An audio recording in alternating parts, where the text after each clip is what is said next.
Today, we will explore a case that shocked the world. This story involves violence and incest, and although it is entirely true, it may be disturbing to some viewers. Therefore, please consider carefully before continuing to watch. The story begins in 1984 in Austria, when an 18-year-old girl in the prime of her youth suddenly vanished without a trace. Every effort to find her failed, and the mysterious disappearance eventually faded into obscurity. However, 24 years later, this girl suddenly reappeared, bringing with her a horrifying truth. A massive lie had been hidden for over 2 decades. What happened?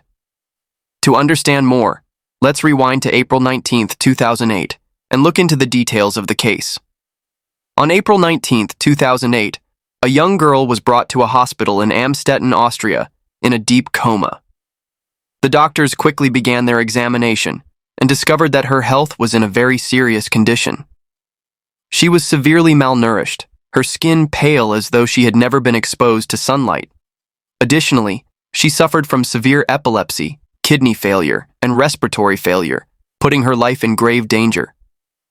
At this point, the doctors could find no information about her identity, no medical records, no insurance card. Everything was blank. They only knew that the man accompanying her claimed to be her grandfather, introducing himself as Josef Fritzl, and said the girl's name was Kirsten, 19 years old.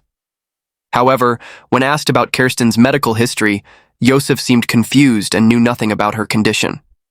When the police asked about the girl's parents, Josef revealed that her mother, Elizabeth, had been missing for 24 years and that no one had heard from her since. He then refused to provide any further details, appearing nervous and anxious, constantly urging the doctors to quickly treat Kirsten. To gain a clearer understanding of the patient's condition and her suspicious background, the hospital reported the case to the police. The authorities immediately began investigating and discovered that the person who might know the details about the girl's medical history was her mother, Elizabeth Fritzl, who had been missing for over 2 decades. The police decided to reopen the missing persons case to uncover the truth. The story began in August 1984, when the Amstetten police received a frantic call from Josef Fritzl and his wife, Rosemarie, reporting that their 18-year-old daughter, Elizabeth, had disappeared without a trace. She had left no notes and had not packed any belongings. She had simply vanished mysteriously. They had called on relatives and friends to search everywhere, railway stations, schools, and friends' houses, but there was no sign of her. Desperate, they finally reported the disappearance to the police, hoping for assistance from the authorities to find their missing daughter. Elizabeth had disappeared, but why did she leave without saying a word?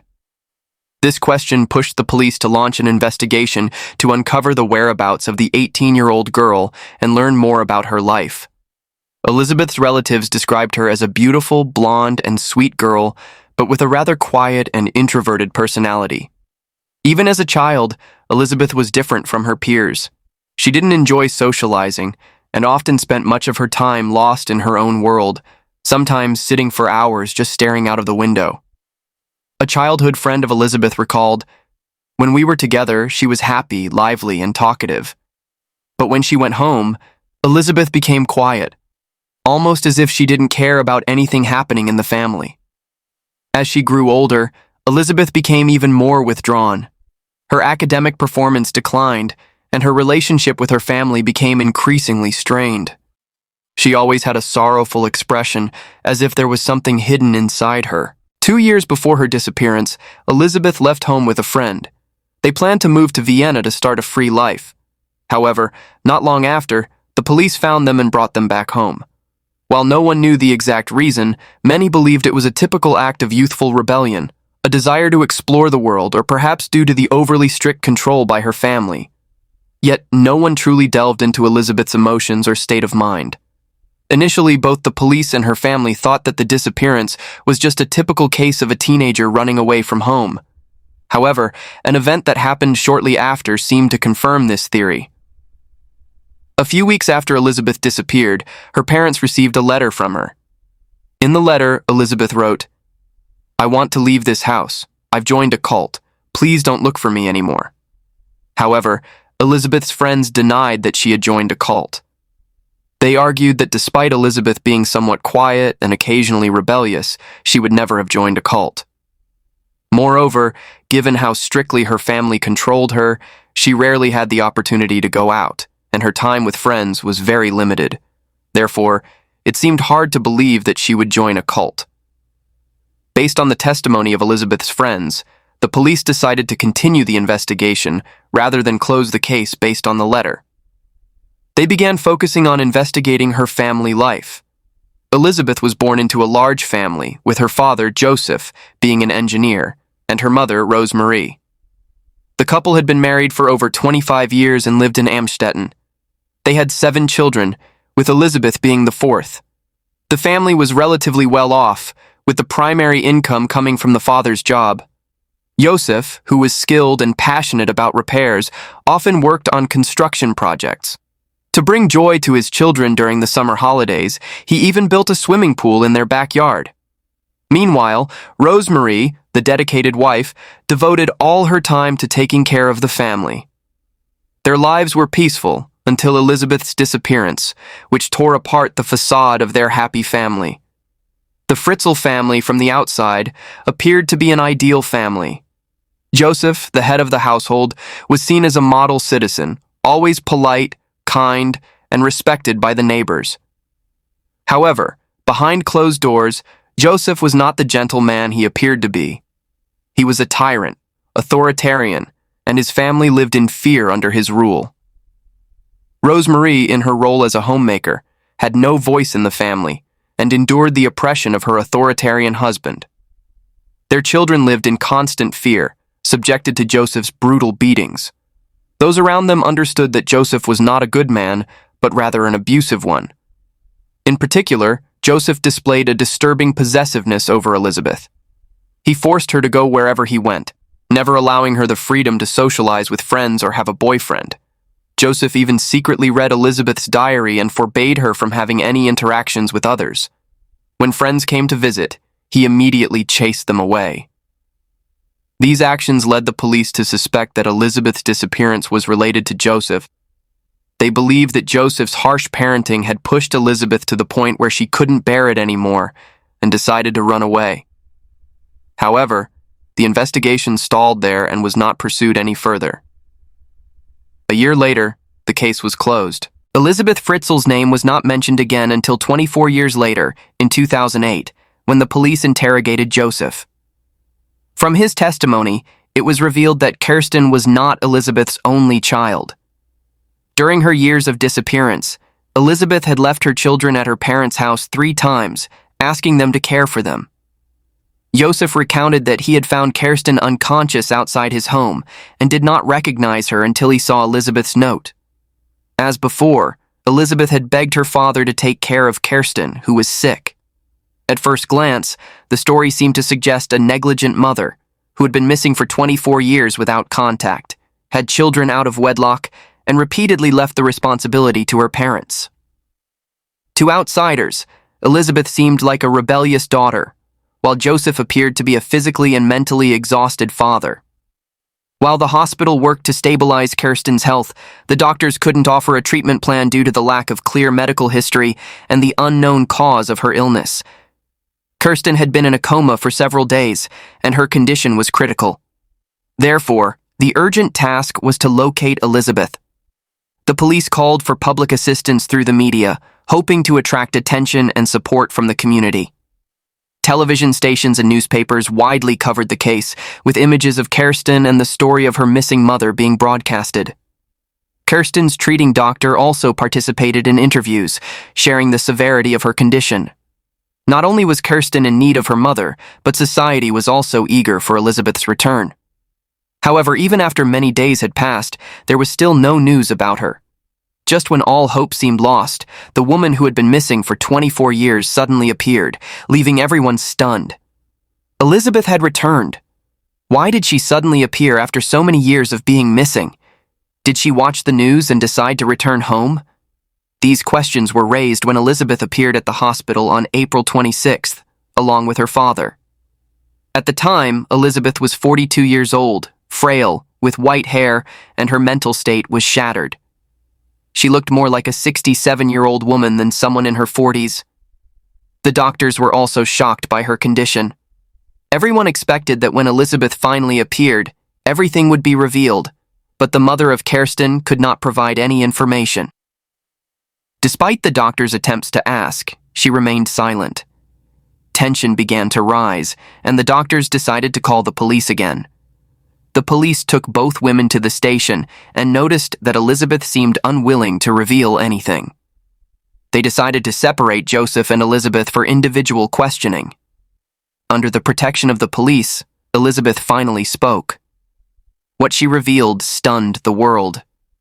Where had Elizabeth been for the past 24 years, and what had she gone through? The interrogation lasted nearly 5 hours, and from her account, a horrifying story was uncovered. Elizabeth revealed that for the entire 24 years, she had never left the house. Since her disappearance, she had been imprisoned in a secret underground cell, and this was the first time she had seen sunlight. The mastermind behind it all was her father, Josef Fritzl. After over 24 years of being held captive in the dark cellar, Elizabeth had been assaulted more than 3,000 times and gave birth to 7 children. This information left investigators in shock. They immediately arrested Josef, and the case quickly became the center of public attention. A wave of journalists from around the world flooded Amstetten to uncover the story behind the Fritzl family. The girl who had been missing for 24 years turned out to have been held captive in her own home, and the father, who appeared to be a model citizen, was revealed to be a monster disguised as a man, assaulting his own daughter. No one could accept this horrifying truth. People could not fathom how Elizabeth had survived 24 years of hell, and no one could understand how Josef could have done this. Was it an impulsive act, or was it a long-planned scheme? The answer became clear later. In 1981, Josef began expanding the cellar. After some renovations, the cellar became a fortified prison, complete with bedrooms, a bathroom, a kitchen, but the actual space was only 377 square feet, with a ceiling height of just 5 feet 9 inches, and the walls very close together. To prevent his daughter from escaping, Josef built the entrance to the cellar like a fortress, using thick concrete, making it resemble a bomb shelter. He also installed a combination lock on the door, making any cries for help and banging on the door by Elizabeth completely futile. As mentioned, Josef was an engineer with a passion for construction. At the time, during the Cold War, his claim that he was building a safe shelter didn't raise any suspicions. Josef spent nearly 3 years constructing this project right under the eyes of everyone, building a prison within his own house to hold his daughter captive. On August 28, 1984, Josef took the crucial step in his plan. He led Elizabeth down into the cellar. That day, with Rosemary out of the house, Josef seized the opportunity to lure Elizabeth down. Their relationship had already been strained, and during an argument, he dragged Elizabeth into the cellar. Without warning, he used a cloth soaked in sedative to cover her mouth and nose. When Elizabeth passed out, Josef locked her in the cellar and tied her hands. When Elizabeth woke up in the dark cellar, she was terrified and could not comprehend what was happening. She banged against the walls and screamed, hoping someone would hear her and rescue her. Meanwhile, Josef continued with his cruel plan. Not only did he hide his crime, but Josef also went to the police station to report Elizabeth's disappearance. He fabricated a complete story to ensure there were no inconsistencies. In front of others, he claimed that Elizabeth often argued with the family and had run away before. He suggested that his daughter had been lured into a cult by bad friends, which led to her disappearance. Before the police, Josef played his role perfectly, crying and lamenting the pain of a father whose daughter had run away. Meanwhile, Elizabeth, the unfortunate daughter, became a mere object in her depraved father's hands. She was imprisoned and tortured for years. In the early years of her captivity, Elizabeth endured loneliness, fear, and darkness. The only contact she had with the outside world was through her father, who brought her food every day and assaulted her every night. After some time, Josef left his job as an engineer and switched to working in real estate, a job that offered more flexibility and frequent travel. This gave him more free time to buy supplies for Elizabeth and manage the waste in the cellar. When Elizabeth turned 23, she discovered she was pregnant. Josef did not allow her to go to the hospital. Instead, he threw her a medical book and some supplies to give birth in the damp, moldy cellar. In excruciating pain, Elizabeth gave birth to her first child. This child was Kirsten, who would later be taken to the hospital in critical condition. A few years later, Elizabeth continued to have more children, eventually giving birth to 3 more. In 1996, she had twins. One of the children, Michael, suffered from respiratory failure immediately after birth and required urgent medical attention. Despite Elizabeth's desperate pleas, Josef refused to take him to the hospital. Michael passed away after 3 days, and Elizabeth had to witness her child die in her arms. The physical pain she endured at that moment was nothing compared to the emotional torment she suffered. After Michael's death, Josef took the child's body to be cremated in the furnace in the backyard, which was actually just incineration. To Josef, it was simply a way to resolve the issue and eliminate a nuisance. As Elizabeth continued to have children, the cellar became increasingly cramped. Josef expanded the cellar to about 592 square feet, but it seemed he was still not satisfied. After several more assaults, Elizabeth gave birth to a total of 7 children: Kirsten, Stefan, Lisa, Monica, Alexander, Michael, and Felix. These children were not just the products of Josef's crimes, but also tools he used to control Elizabeth. He believed that if Elizabeth were ever freed, no one would accept a woman with 7 children, especially when those children were the result of incest. Even if Elizabeth could escape the cellar, she would never escape Josef's grasp. However, Josef misjudged Elizabeth.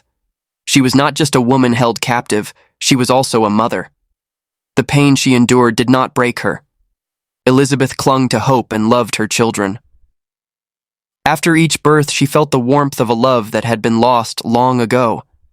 She taught her children how to read and write and protected them from Josef's abuse.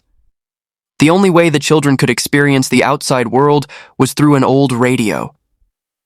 Elizabeth would tell them stories about the world outside, about trees, flowers, the 4 seasons, and the memories of the life she once knew, though only for a brief time.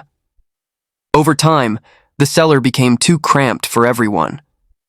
Josef decided to send a few of the children upstairs to live with the family. But how could he do this without anyone finding out? With cunning and deceit, Josef carefully planned his next move.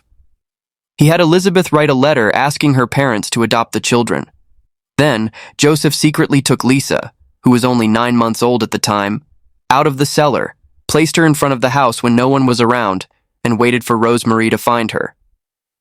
Josef continued to act as though he knew nothing. Everything went according to plan. Lisa was adopted, and Josef repeated the process with Monica and Alexander. In this way, he turned his biological children into his grandchildren and publicly raised them in the house. Josef led a double life full of deceit and manipulation. Upstairs, he was the model father and grandfather, but in the cellar, he was a monster disguised as a man. For 24 years, Josef never relented, never revealed anything about his secret cellar. He kept everything hidden, even from himself. This leads many to question, why, after so many years, did Rosemarie, the mother who lived upstairs with her children, know nothing about what was happening? It sounds unbelievable, but there is an explanation behind it. When the police interrogated Josef's family, they discovered that the cellar was considered a forbidden place by every member. Josef's violence forced Rosemarie and the children to comply with all his demands. There were things he forbade, and no one dared to break those rules.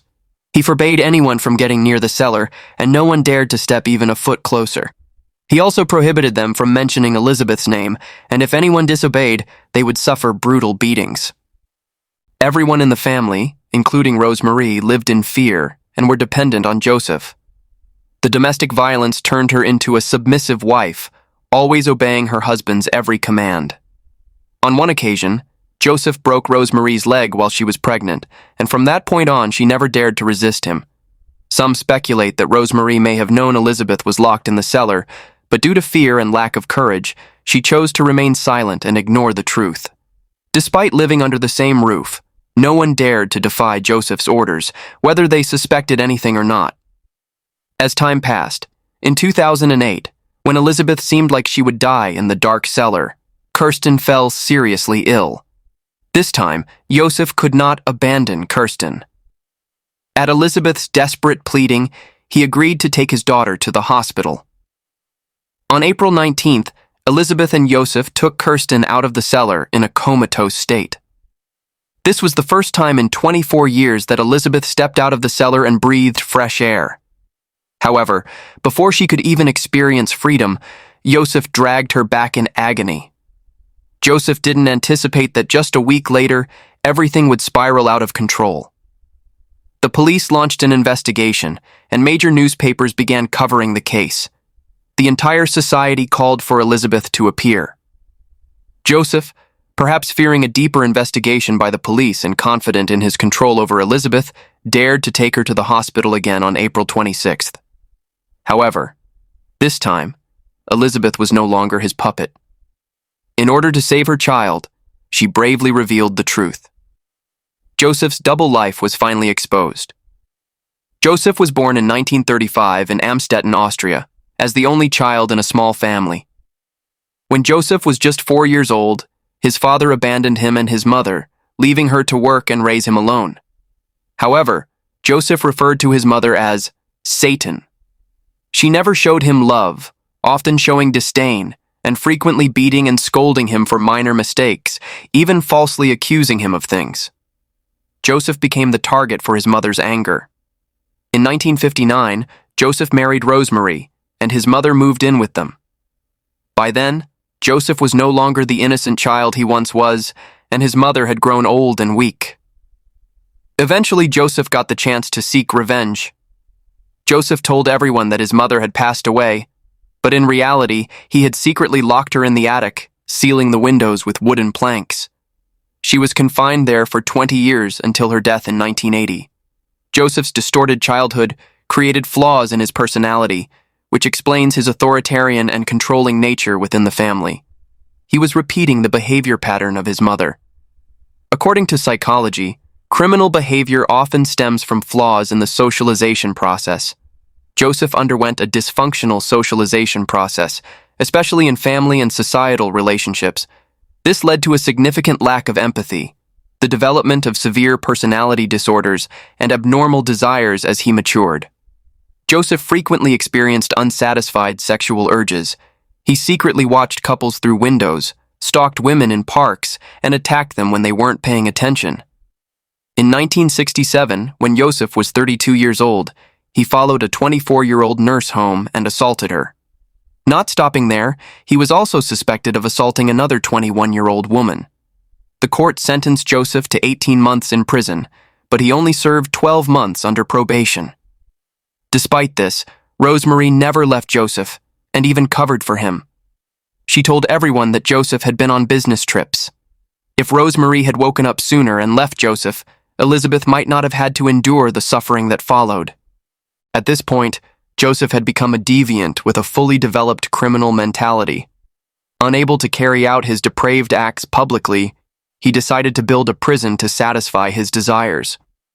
6 years later, he executed this cruel plan on his own daughter, Elizabeth. On October 13, 2008, the Austrian authorities officially issued charges against Josef Fritzl, including murder, kidnapping, unlawful imprisonment, incest, and assault.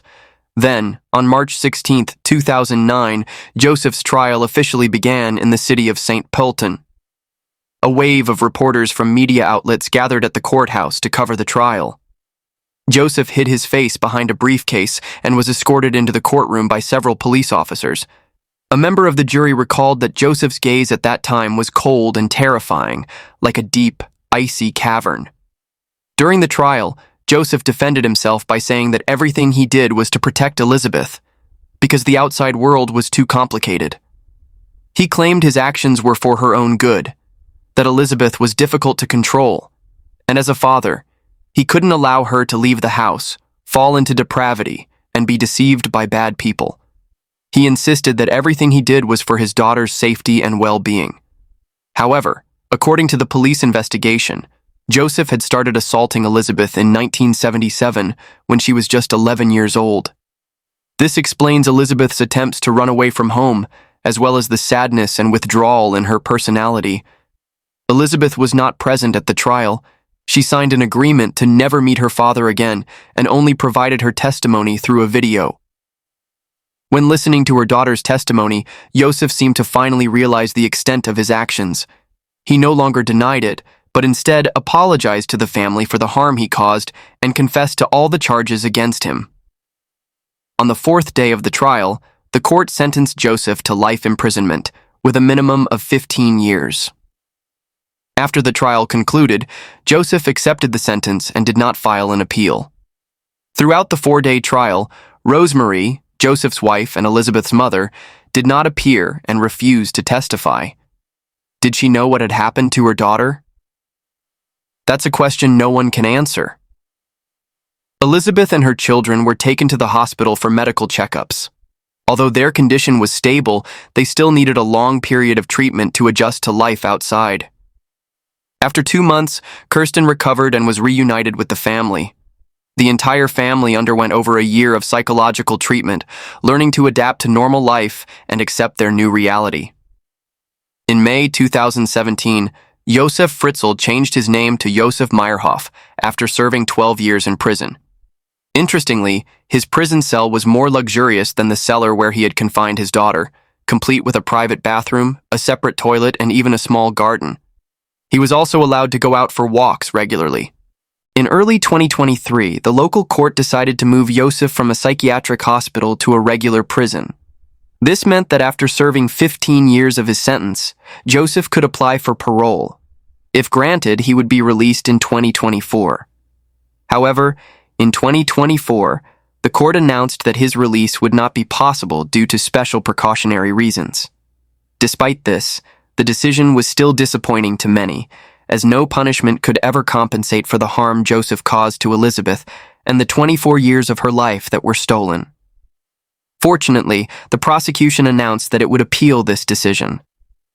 Psychological experts also stated that they would conduct a comprehensive mental health evaluation of Josef.